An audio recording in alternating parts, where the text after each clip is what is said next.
नमस्कार दोस्तों। तो हम परसेंटेज टेस्ट सीरीज़ के पार्ट 10 के अंदर हैं। तो ये कुछ क्वेश्चन हमने आपको दिए थे, जिन्होंने इनको कर लिया है वेरी गुड है, और जिन्होंने नहीं करा है और जिनको अभी करना चाहते हैं वो वीडियो को अभी पॉज करें 1 मिनट के लिए और इसको जल्दी से सॉल्व करें। ठीक है, तो अब इनके सॉल्यूशन के अंदर आते हैं।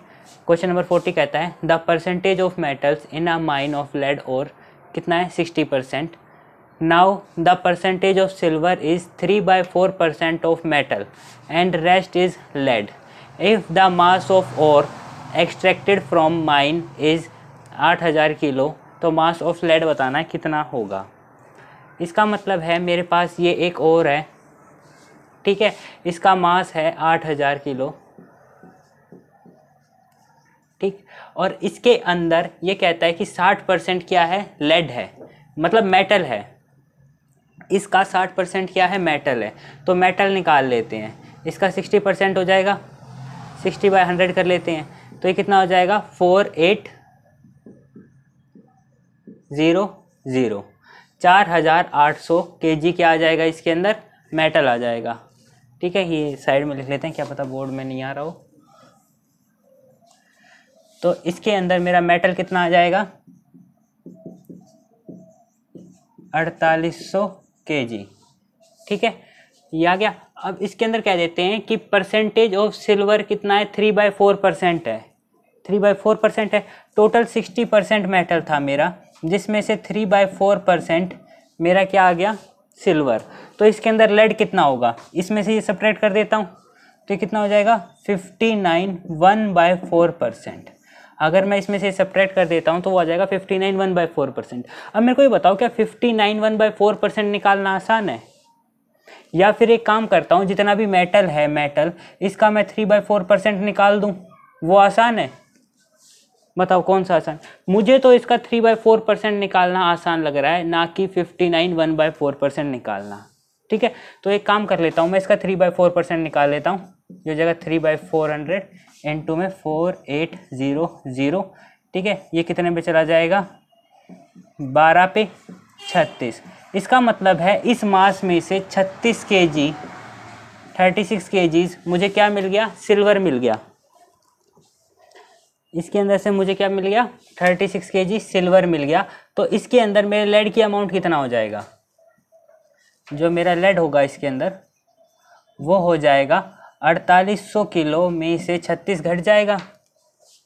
ठीक है, अब इसके अंदर ये कितना हो जाएगा 4764 kg। क्या आ गया, मेरा लेड की अमाउंट कितना हो गया 4764 kgs, या 4764 kgs मेरा क्या आ गया, लेड आ गया। ये निकालना था। तो इसके अंदर मुझे जहाँ जैसे कोई कैलकुलेशन आपको आसान लगे वो करनी है। किसी को अगर अभी भी लगता है कि 59 1/4% निकालना आसान है, तो वो इससे निकाल सकता है। सबका अपना अपना मेथड होता है, हम किसी को किसी चीज़ के लिए फोर्स नहीं कर सकते।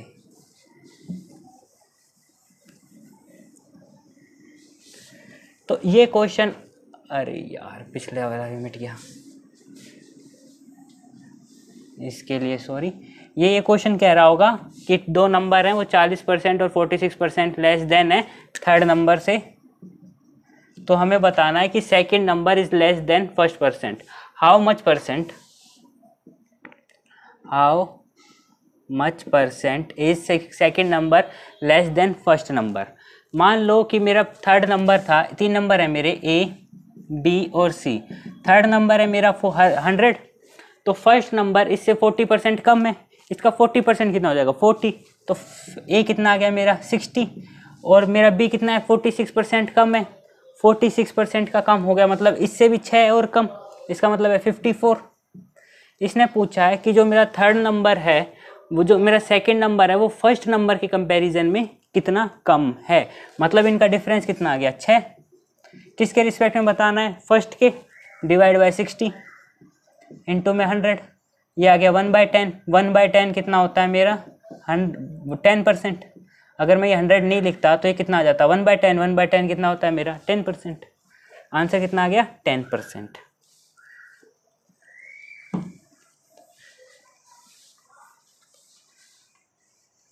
अब इस वाले क्वेश्चन के अंदर आ जाते हैं, थोड़ी जगह मिल गई हमें। ये कहता है tickets for all but 100 seats in a 10,000 seats stadium were sold, 20% were sold at half price and remaining tickets were sold at full price of ₹20. Total revenue from the ticket sale in rupees was.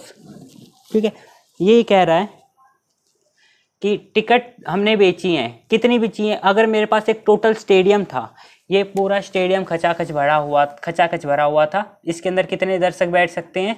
10,000 बैठ सकते हैं total. ठीक है, और मेरे को इसके अंदर अपनी टिकट्स सेल करनी थी, वो सेल हो गई, लेकिन 100 टिकट सेल नहीं हुई। ठीक है, तो मेरे पास टिकट कितनी बिकी? टिकट बिक गई, इसमें से 100 माइनस कर देते हैं। ठीक है, तो ये कितना हो जाएगा मेरा?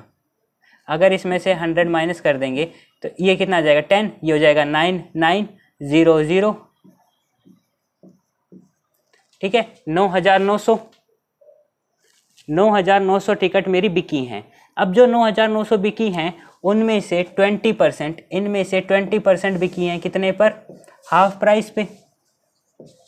ठीक है, और बची हुई जो 80% हैं, इसकी 80% वो कितने पे बिकी हैं? फुल प्राइस पे। ओके, इसका फुल प्राइस कितना है? 20 रुपीज़। इसका हाफ प्राइस कितना हो गया? 20 का हाफ कितना हो जाएगा? 10 रुपीज़। मतलब जो मेरी ये टिकट थी, इनका अगर मैं 20% निकालता हूँ, वो कितने पे बिकी हैं? 10 पे। इसका मतलब है इसका 20 निकाल के उसको 10 से मल्टीप्लाई कर दूंगा तो इसका रेवेन्यू आ जाएगा। 80% का, इसका 80% निकाल के उसको 20 से मल्टीप्लाई कर दूंगा तो इसका रेवेन्यू आ जाएगा। ठीक है, अब एक बात बताओ, ऑप्शन देखते हैं। ऑप्शन इसलिए लिखे थे, ये कितना है, ये इतना है, ये इतना है और ये इतना है। देखो 100 टिकट है, सिर्फ अंतर कितना है? सिर्फ 100 टिकट का। ठीक है, और रुपयों का अंतर कितना है? 10 रुपये की लगा के देख लेते हैं अगर हम, तो कितना आ जाएगा? 1,000 रुपये का अंतर। 20 रुपये की लगाओगे तो 2,000 का अंतर। ठीक है, कितना आ गया? अगर ये हाफ पे बिकती, अगर ये 100 टिकट थी, ये अगर हाफ प्राइस से बिकती मेरी, तो 1,000 रुपये का अंतर आ जाता, और अगर 1,000 रुपये और मिल जाते। और अगर ये 100 टिकट मेरे को फुल प्राइस पे बेचता मैं इनको, तो कितने की बिक जाती? 2,000 रुपये की। इसका मतलब है इन ऑप्शंस के अंदर, अगर मैं एक बार के लिए मान के ही नहीं चलता, कि मैं ये मान के चलता हूँ कि मेरी सारी की सारी टिकट बिकी हैं, ठीक है, तो इनके अंदर देखता हूँ डिफरेंस क्या 2,000 का है। अगर इसके अंदर देखता हूँ, क्या 2,000 का डिफरेंस है? नहीं, 2,000 से ज़्यादा का है। क्या इसके अंदर और इसके अंदर 2,000 का डिफरेंस है? नहीं, ज़्यादा का है। इसी के अंदर किसी भी ऑप्शन के अंदर आसपास अगर मैं क्लोज मैच करता हूँ, क्या किसी के अंदर भी है? नहीं। देखो ये है 1,78,200 और ये है 1,80,000। ठीक है, अब मैं इसके अंदर सोल्व करने चलता हूँ। ठीक है, तो अगर मैं इसको अप्रोक्स भी सोल्व करता हूँ, देखो पहला तरीका होता है अच्छे से सोल्व करना। पहला तरीका था हमने इसको तरीके से सोल्व कर लिया, हमने अपना आंसर निकाल लिया। दूसरा तरीका था हमने अप्रोक्स मेथड लगा के देख लिया। अप्रोक्स मेथड मतलब 10,000 में से 20% बिक गई कितने पे? 10 रुपये पे। ठीक है, 10,000 में से 20% कितनी हो जाएगी इसकी? 2,000 टिकट। 2,000 टिकट बिक गई मेरी कितने पे? 10 रुपये पे। तो ये कितना आ जाएगा मेरा? 20,000। ठीक है, और 10,000 टिकट के 80% कितनी हो गई? 8,000। 8,000 टिकट बिक गई मेरी कितने पर? 20 रुपये पे। ठीक है, अब ये 20 रुपये पे बिक गई। ठीक है, तो ये कितना रेवेन्यू दे देगी मेरे को? 16,000। ठीक है, अब इनका सम कर देता हूं मैं, 4 जीरो हो गई, ये 4 जीरो इधर हो गई, तो ये हो गया 1,80,000। ठीक, 1,80,000 तो मुझे तब मिलते, ठीक है, जब मेरी सारी की सारी सेल हो जाती। क्या होती? जब मेरी 100% टिकट सेल हो रही थी, 100% सेल हो रही थी, तब मुझे मिलते 1,80,000। ठीक है, क्या मेरी 100% सेल हुई? नहीं, मतलब मेरी 100 टिकट कम सेल हुई हैं, मतलब माइनस होगा। माइनस होके 2000 के गैप के अंदर, 1000 से 2000 के गैप के अंदर आएगा वो। ठीक है, अब ये देखते हैं, अगर मैं इसमें से 2000 के आसपास माइनस करता हूँ, इसमें से 2000 के आसपास माइनस करता हूँ या इसके अंदर से, तो वो किसके पास पड़ रहा है? 1000 से 2000 के बीच में सब्ट्रैक्ट कर रहा हूँ मैं, तो ये ही ऑप्शन मेरा पास पड़ रहा है। ये दूर है, ठीक है, ये 16 से कम पड़ गया, ये तो ज़्यादा आ रहा है, ये हो नहीं सकता। इसके लिए तो मेरे को बिल्कुल 100% की टिकट सेल करनी पड़ेगी। तो ऑप्शन कौन सा बचा? ये, जब मुझे इधर कैलकुलेशन में नहीं जाना था। तो इससे क्या करता हूँ मैं, अपने ऑप्शन एलिमिनेट करके मैंने इसको सोल्व करा। मैंने ये सिर्फ इसलिए करा है क्योंकि कई बार क्या होता है एग्ज़ाम के अंदर, जब हम क्वेश्चन को सोल्व करते हैं, ठीक है, तब हम इस बात का ध्यान नहीं देते कि ये इसने, जिस तरह इसने स्टेटमेंट जो यूज़ करी है, वर सोल्ड 20%, मतलब इसको छोड़ के 20% बिक गई थी मेरी हाफ प्राइस पे और रिमेनिंग बिक गई थी मेरी उतने पर।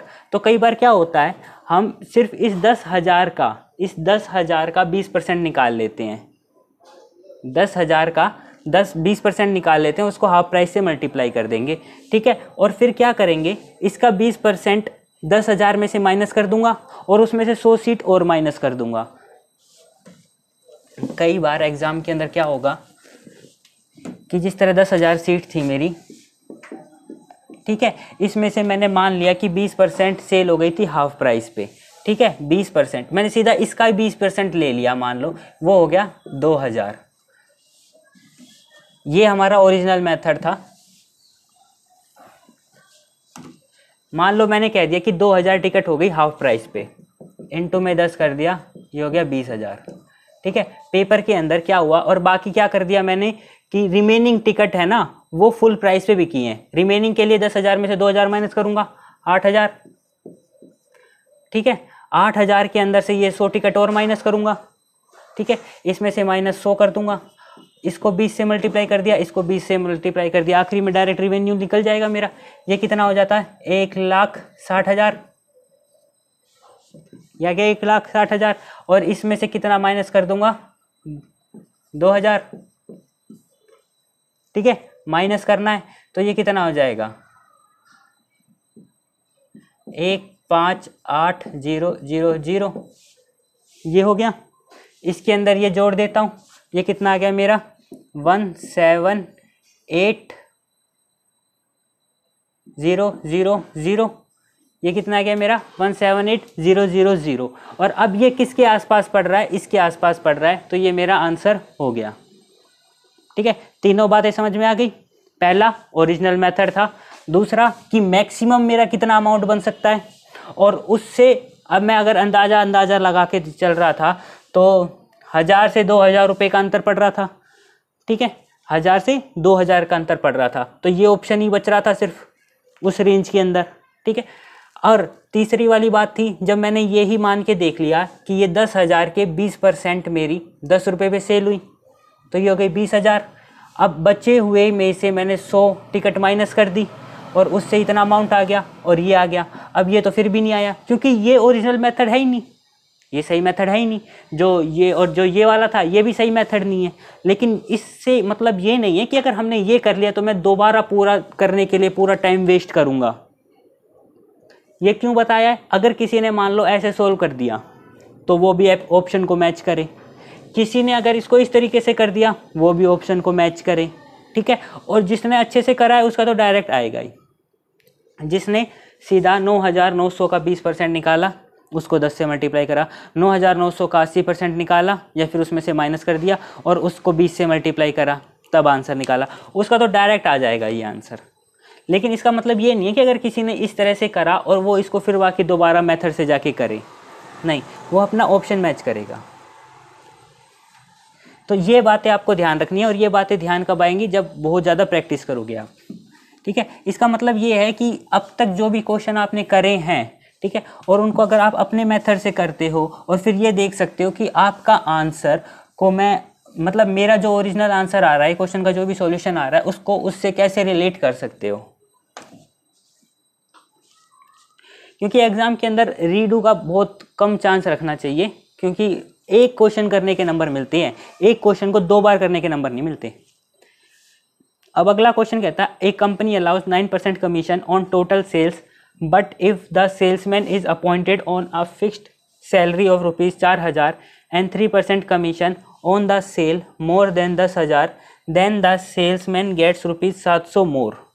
मतलब ये कहता है कि अगर सेल्समैन को कह देते हैं कि तू कितनी सेल कर, तेरे को 9% कमीशन मिलेगा, या फिर तू एक काम कर फिक्स सैलरी पे आ जा, तेरे को 4,000 रुपये की फिक्स सैलरी देंगे और जितनी भी तू 10,000 से ज़्यादा की सेल करेगा ना तो तेरे को 700 रुपये और मिलेगा। अगर मैं इसको लिखता हूँ, इसका मतलब ये है कि 4,000 रुपये फिक्स्ड, 4,000 रुपये, ठीक है, प्लस में 3% कमीशन कितने पर, टोटल सेल, माइनस में 10,000, इसे ज़्यादा पे मिल रही है।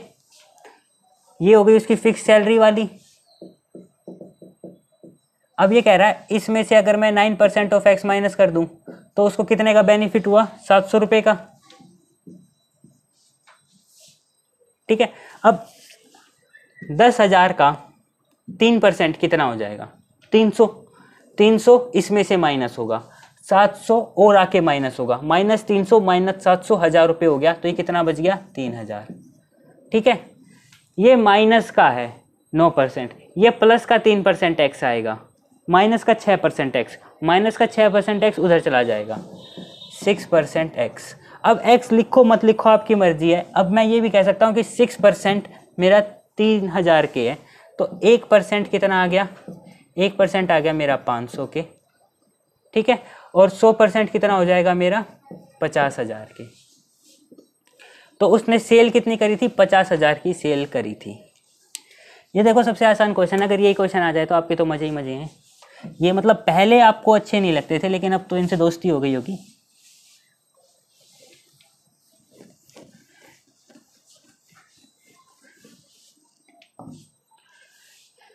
Wages of a labor are increased by 12.2% and his working hours are decreased by 8%. Initially he used to earn ₹1,200 for 50 hours in a week. तो हमें क्या क्या निकालना है, पहले निकालना है his percentage increase in his weekly wages, percentage निकालनी है। क्या मुझे ओरिजिनल से कोई मतलब है यहाँ पे, नहीं। और किसका निकालना है, वीकली निकालना है। अगर वीकली, मंथली, ईयरली, अगर मेरे को इनसे मतलब होता है तो इसके अंदर क्या होता है, वेज मल्टीप्लाई बाय आवर्स होते हैं। इसमें क्या होता है, वेज मल्टीप्लाई बाय आवर्स होते हैं। अब ये कह रहा है कि जो वेज था उसको इंक्रीज कर दिया हमने कितने से, 12.2% से, और जो मेरे वर्किंग आ रहे हैं उसको डिक्रीज कर दिया 8% से। इसके अंदर इसको क्या कर दिया, डिक्रीज कर दिया 8% से। तो मुझे निकालना है ओवरऑल चेंज। ओवरऑल चेंज निकालने के लिए ऐसे कंडीशन में, एक तो ये बात थी हमारी x + y प्लस में XY अपॉन में 100, ठीक है, या फिर वही होता है 100 multiply by 100 plus minus x upon में 100 multiply by 100 plus minus x2/100, ये होता है। वरना हम ये कर सकते हैं कि मेरे वेज थे, यहाँ पे लिख लूँ वेज, ठीक है, और यहाँ पे लिख लिया मैंने आर। मैंने वेज क्या कर दिए, 12 1/2% से बढ़ा दिए, 12 1/2%, 12.5%, मतलब 1/8, मतलब 1/8। पहले 8 थे, ये हो गया ओल्ड, और नए कितने हो गए मेरे, एक बढ़ गया इसके अंदर, ये हो गया 9, ठीक। और जो मेरे क्या थी इसके अंदर आर्स थे वो 8% से घट गए। 8% से मतलब पहले 100 थे, अब कितने हो गए, 92, ठीक है। अब इनको मल्टीप्लाई कर दूं, पहले कितने मिलती थी उसे, तनख्वाह मिलती थी 800 रुपये मान के चल लेता हूँ, क्योंकि मुझे परसेंटेज निकालनी है, ओरिजिनल से मुझे कोई लेना देना ही नहीं है, ठीक है। और ये कितना हो जाएगा, 18 1 81 82, ठीक है, सही है, यहाँ तक समझ में आ रहा है। इसको इससे मल्टीप्लाई कर दिया, इसके कर दिया, तो कितना इंक्रीज हो गया इसके अंदर, इंक्रीज हुआ डिक्रीज हुआ, इंक्रीज हो गया। इंक्रीज कितना हो गया, 28/800 इंटू में 100, ठीक है।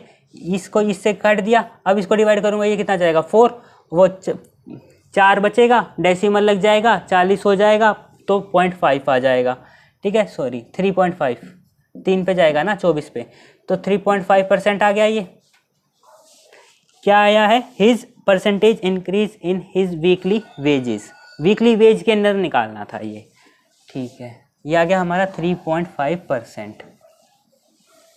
और क्या पूछा है, और इसने पूछा है हमसे कि his present wage per hour बतानी है। क्या बताना है, प्रेजेंट वेजेस पर आवर, ठीक है। इसके अंदर क्या मैं इसको 3.5% से इंक्रीज करके निकालूं, बोलो, निकालूं नहीं निकालूं? नहीं, बिल्कुल नहीं। देखो मेरे को प्रेजेंट वेज पर आवर निकालना है, वेज पर आवर है ना, ये किसी से मल्टीप्लाई थोड़ी है, ठीक है। तो इसके अंदर तो सिर्फ इसी से फर्क पड़ेगा ना कि उसके प्रेजेंट वेज पर आवर था, ठीक है, वो कितने से बढ़ा दिया था हमने, 12.5% से बढ़ा दिया था ना। तो इससे तो मुझे, इससे तो कोई फर्क ही नहीं पड़ रहा कि उसके वर्किंग आवर कितने कम हो गए। अब देखो उसने ये दे रखा है कि वो 1200 रुपये कमाता था 50 घंटे में, 1200 रुपये कमाता था 50 घंटे में, ठीक है। तो 1 घंटे में कितना कमाता था, तो उसका पहला इनिशियल वेज पर आवर कितना था, इनिशियल वेजेस पर आवर ये कितना था उसका, ये चला जाएगा 24। पहले कितने कमाता था वो, 24 रुपये कमाता था 1 घंटे के, ठीक है। अब वो बढ़ गए, कितने से बढ़ गए, 1/8 से बढ़ गए। 8 किसके बराबर है, 24 के, तो 1 किसके बराबर आ गया, 3 के। 1 से बढ़ गया तो अब कितने कमाता है वो, 9 कमाता है। 9 कितने के बराबर आ गया, 27 के। तो पहले ए पार्ट का आंसर कितना हो गया मेरा, 3.5%। और his present wages per hour कितनी हो गई अब, 27 रुपीज़।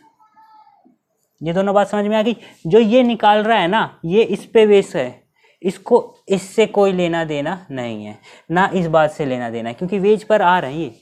अगर आपसे ये कह देता ना कि वो पहले वीक में 50 घंटे आवर काम करता था, तो अब वीक में कितने घंटे काम करता है, पहले एक वीक में, इसके अंदर पार्ट सी बन सकता है कि पहले एक वीक के अंदर 50 आवर्स काम करता था, तो अब एक वीक के अंदर वो कितने आवर्स काम करता है, अब 8% कम हो गया, तो इसका 8% निकाल के इसमें से माइनस कर देंगे, ठीक है। मतलब 4 आवर कम हो गए, 4 आवर इसमें से कम कर देंगे, 46 आवर्स काम करता है, ठीक है। तो इस तरह से क्वेश्चन बनते हैं ये, जहाँ पे जिसका जैसा लगे वैसे सोल्व करना है, ठीक है। और एक क्वेश्चन को एक ही बार सोल्व करने की सोचो, और देखो कि जो मैंने अगर मिस्टेक करी है तो उससे मेरा एरर परसेंटेज कितना बन सकता है उसके अंदर, और जितना होगा और उस हिसाब से अपना ऑप्शन चेक करके उसको मार्क कर देंगे।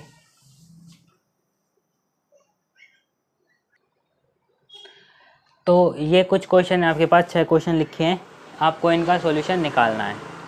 पहला क्वेश्चन कहता है 2/5 of the voters promised to vote for Trump and rest promised to vote for Modi.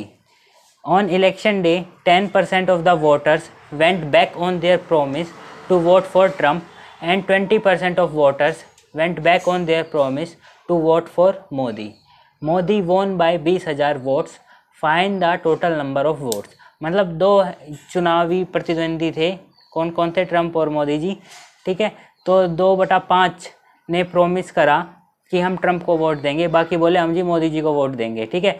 Election day पे जिन्होंने वादा करा था ट्रंप को, उसमें से 10% मुकर गए और वो मोदी को दे आए, ठीक है। और जो जिन्होंने मोदी जी को प्रॉमिस करा था कि 20% हम आपको देंगे, वो अपने वादे से मुकर गए और वो ट्रंप को दे आए, लेकिन मोदी जी जीत गए 20,000 वोट से। तो टोटल नंबर ऑफ वोट्स निकालने हैं इसके अंदर, ठीक है। अगला क्वेश्चन कहता है A boy got 30% marks and failed by 20 marks, and in the same exam another boy got 40% marks and passed by 30 marks. तो पासिंग परसेंटेज निकालनी है इसके अंदर। अगला क्वेश्चन कहता है बॉयज़ और गर्ल्स का रेशो है 5:3 का, 20% boys and 40% girls got scholarship. मतलब जितने भी बॉयज़ थे उनका 20% को स्कॉलरशिप मिल गया, गर्ल्स के 40% को स्कॉलरशिप मिल गया। तो हमें बताना है कि कितनों को स्कॉलरशिप नहीं मिली है।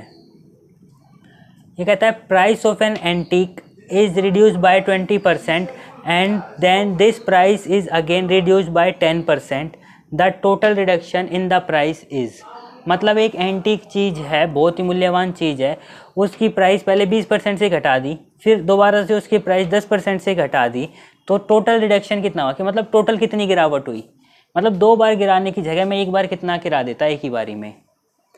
अब ये कहता है 60% of A is same as 30% of B.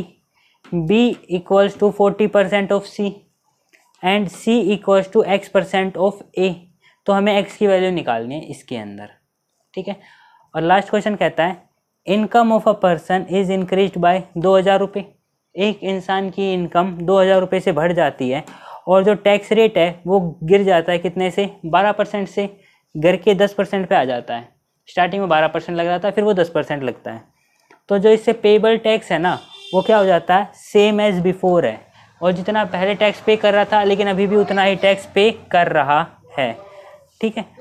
इन तो दोनों कंडीशन के अंदर 30% इनकम है वो टैक्स फ्री है, तो हमें निकालना है उसकी करंट इनकम कितनी होगी। उसकी करंट इनकम निकालनी है हमें इस क्वेश्चन के अंदर, ठीक है। तो ये 5 क्वेश्चन थे, इनको नोट डाउन कर लो। पिछले टेस्ट के अंदर बताओ आपके कितने कितने मार्क्स आए हैं, ठीक है। अब आप वीडियो को लाइक शेयर सब्सक्राइब कर दो। अब आपसे मिलते हैं नेक्स्ट वीडियो के अंदर, तब तक के लिए all the best, take care, bye bye.